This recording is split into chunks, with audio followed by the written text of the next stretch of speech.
What's up, guys? Shadow Boss here with Shadow Gaming. Hey, I wanted to make this video. I wanted to respond to the Hyper Scape hype.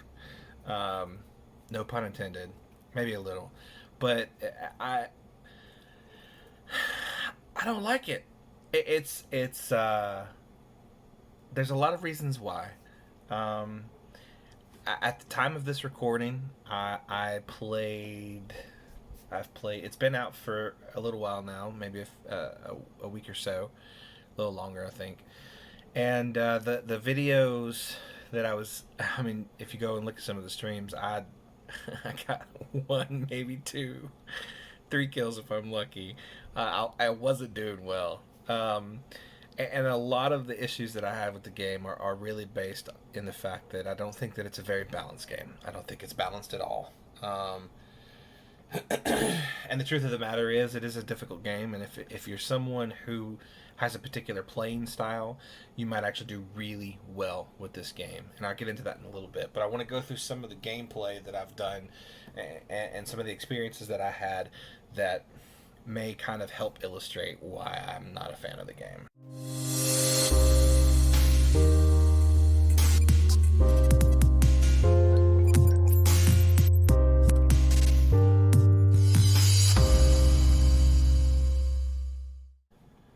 So the first thing that I want to say about Hyperscape is that aesthetically, this game is very pretty. It's very beautiful to look at, and I enjoyed the visuals of this game. Um, so after great difficulty and a lot of tries, I finally made it to the highest point of this lobby.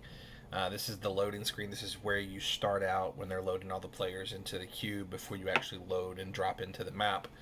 But as you can see, it's stunning. It has a very Tron-esque feel to the game. The whole idea of being able to drop into an actual digital landscape, thus Hyperscape, the name, is very Tron-esque. If you're old enough and lucky enough to be privy to what Tron is, then you're getting these references. But it looks very Tron-esque, and I enjoyed that.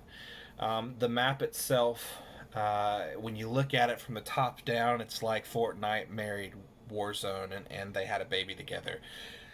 You get to see a lot of it, and it is aesthetically pleasing. I enjoyed this for those reasons, but my next problem, and this part is what's going to have issues. This is what we'll start with. So I drop into the map, and while we're paused here for a moment, if you notice in the bottom right hand corner, the latency and the connection little thing that keeps flashing yellow or red or whatever. I didn't have any issues with connectivity. I didn't feel any lag. I didn't see any or experience any. But the fact that I had these little notifications popping up made me think, oh, am I experiencing this lag but not seeing it, and it's on the other end and they're winning the fights and I'm not? So I think that probably needs to be resolved, or at least not show it on the screen, because personally I question that and feel like maybe I'm losing these fights because I have connection issues. Now, as you can tell, I'm running around quite a bit. I still have the baton. This is my next problem with this game. I would say, at minimum, at least half of the games that I played, I had a hard time finding loot. And it's because I'm not a hot zone fighter. I don't do like that first part of the game, that first stage when you drop in. That's not the type of strategy that I play. I play away from the hot zones, loot up, get ready for a fight, and then I try and stay alive for the last 10 players. That's how I play Battle Royale. But as you can see, I ran around looking for loot, and I found one weapon that had no ammo, which is another issue. Why am I picking up a weapon that doesn't have ammo in it? And then I get into a fight with a baton, and then I try to run. And here's the next part about this game. I die. And I'm sitting here in this semi translucent state, everything has a white hue to it. I haven't in this moment quite figured out I am dead. Like I can move around. I'm just kind of spectating. I just think that I'm able to stay in this space. I can't actually move around. And then it dawns on me that I can actually start to move around. This is a pro in my opinion. I do like this. So now I'm running around. I can move around. I can watch the fight. I am not in the fight, but I can communicate with my teammates and I can tell them. But here's the thing, I'm trying to find a spawn point. This spawn point, I go to ping it, but it pings the tree. I can't ping the map. And this is a glitch. This isn't something I feel should have made it to the beta. I try again. Maybe I messed up something. I ping the road. So this is an example of a glitch that I had a problem. Here's another thing, climbing. If you've heard people talk about hostile trees, well, there's a hostile awning for you. I couldn't climb up the thing. The climbing mechanics are cool, but they have issues. You have to double jump to reach things, and I think in combat situations when you're fighting other players and you get stuck on stuff, you're gonna die. It's going to cost you the match because of that. So I feel like maybe their developers can go back and take that feedback and fix those issues. So the respawn point. Respawn point is only where other players have died. There is no other respawn. This is another reason why I feel like this map is or this game is unbalanced. You have a lot of issues. You have to travel a long distance to get to a respawn point.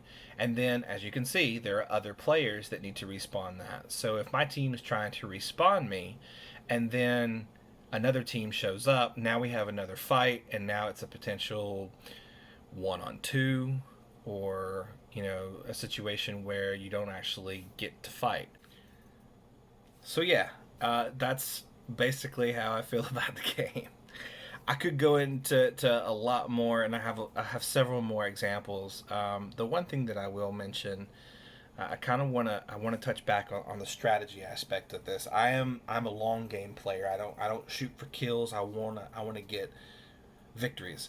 So I will drop away from hot zones, loot up, get all the gear that I want, get ready for a fight, and then I'll start going in for a battle towards the end when there's 30 or less players on the field at that point. So it's one of those things where the way that this map is set up, the loot system, because there really isn't any loot in the outskirt areas, it's all in these hot zones. The battle damage that you get from each weapon, trigger pulls, and how quickly you can pull the trigger and fire a bullet, and the damage tables for each one of those. There's a lot of issues with this game that I think are very unbalanced. I hope those are things that Ubisoft can fix in the future. And hopefully they'll take some of this input. Maybe they'll see it, maybe they won't, I don't know. I I see a lot of people. I have watched some of the streams for a lot of big people that are out there and that are doing it. They're getting kills. They're doing really great. Um, but it's just not who I am as a player. That's not my strategy type, and it Hyper Scape doesn't play well for that type of strategy. For people who want to play a long game in a battle royale and not seek out kills, they're the ones that aren't doing well in Hyper Scape. I'll do one last thing, and then we will part ways as friends if we have difference of opinions. This gun system, the recoil, it's a line of sight. Every time I pull the trigger, that reticle is going to stay in the same spot. So this is very much a line of sight game. It's not going to be a situation where you have to adjust for the recoil and that balances it out for everybody. The gun is going to recoil, right? But my line of sight never comes off the target, so I never have to worry about recoil issues. So that was something to get used to. Now I can get used to that. That's not a big gripe. But if you're coming from Warzone or you're coming from Apex where they have barrel sway, that's a big adjustment to make. But yeah, that's just me, guys. I hope you like the content. Like, comment, subscribe, and follow on all my various social medias: Facebook.com/, Shadow Gaming, Instagram.com, Shadow Gaming, YouTube, all of that jazz. Guys, I will see you next time. Peace.